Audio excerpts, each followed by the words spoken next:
بسم اللہ الرحمن الرحیم۔ السلام علیکم، کیسے ہیں آپ سب؟ امید ہے کہ آپ سب خیریت سے ہوں گے۔ اپنا بہت زیادہ خیال رکھا کریں، اپنا اور اپنے گھر والوں کا بھی، اور ماسک لگا کر باہر جایا کریں۔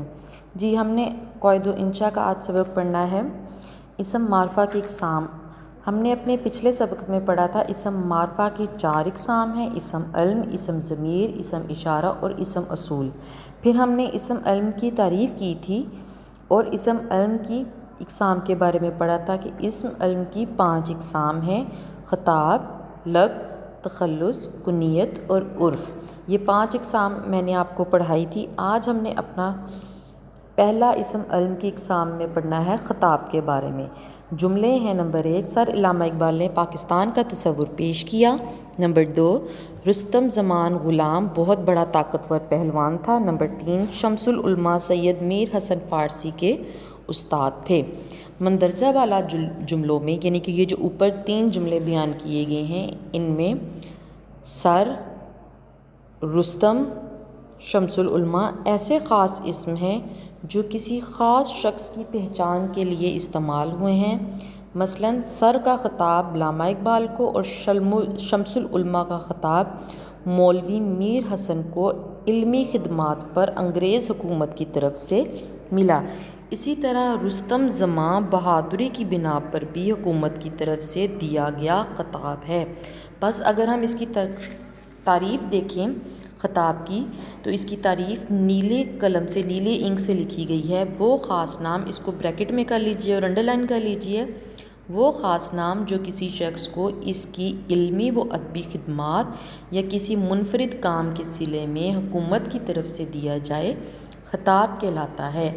آج کل خطاب کی جگہ اعزاز نے لے لی ہے۔ آپ نے سنا ہوگا نشان حیدر کا اعزاز دیا گیا ہے، یا اور بہت سے ستارہ جرأت کا اعزاز دیا گیا۔ تو آج کل خطاب نہیں دیا جاتا، آج کل جو ہے وہ خطاب کی جگہ اعزاز نے لے لی ہے۔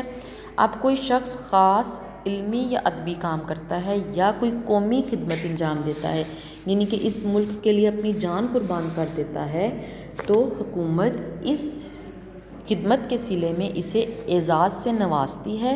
حکومت پاکستان کے چند مشہور اعزازات درج ذیل ہیں: نشان حیدر، ستارہ جرأت، ستارہ خدمت، ستارہ امتیاز، تمغہ پاکستان وغیرہ۔ یہ تھا خطاب۔ اب ہم آتے ہیں لقب کی طرف، یعنی کہ اسم علم کی دوسری قسم ہے لقب۔ لقب کے لیے جملے ہیں: خالد بن ولید سیف اللہ ایک نامور مسلم سپہ سالار تھے۔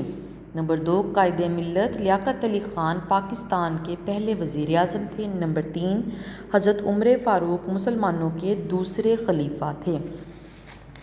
ان اوپر مندرجہ بالا جملوں میں سیف اللہ، قائد ملت اور فاروق، حضرت عمر فاروق کا فاروق ایسے خاص اسم ہیں جو خاص اشخاص کی کوئی خوبی یا خاص وصف کو، یعنی کہ اس کی اچھائی یا برائی کو نمایاں کر رہے ہیں، ظاہر کر رہے ہیں۔ تو اس کی تعریف جو ہے اس کو بھی انڈر لائن کر کے بریکٹ میں کر کے یاد کر لیجئے گا۔ وہ خاص نام جو کسی خوبی یا صفت کی وجہ سے عوام میں مشہور ہو جائے، لقب کہلاتا ہے۔ یعنی کہ لوگ اس چیز کو جو ہے وہ نام دیتے ہیں۔ یعنی کہ اب قائد ملت جو ہے، یہ لیاقت علی خان کو لوگوں نے، قوم نے ان کو نام دیا تھا۔ کیوں؟ کیونکہ آپ بہت اچھے تھے اور ایک پوری قوم کو مل کر لے کر چل رہے تھے۔ اور حضرت عمر فاروق کا جو عدل تھا، انصاف تھا، وہ پوری امت میں، پورے لوگوں میں ان کی خلافت کا دور جو ہے تھا وہ مشہور تھا۔ اسی لیے آپ کو فاروق کا جو ہے وہ لقب دیا گیا تھا، لوگوں نے یہ لقب دیا تھا آپ کو۔ تو جو آپ کے اندر خوبی یا اچھائی ہوتی ہے، لوگ اس کا جو ہے وہ بدلہ دیتے ہیں، اسے لقب کہا جاتا ہے۔ تو آپ اس کو یاد بھی کر لیجئے گا اور یاد کر کے اپنے والدین کو سنا دیجئے گا۔ اپنا بہت زیادہ خیال رکھیے گا۔ اللہ حافظ۔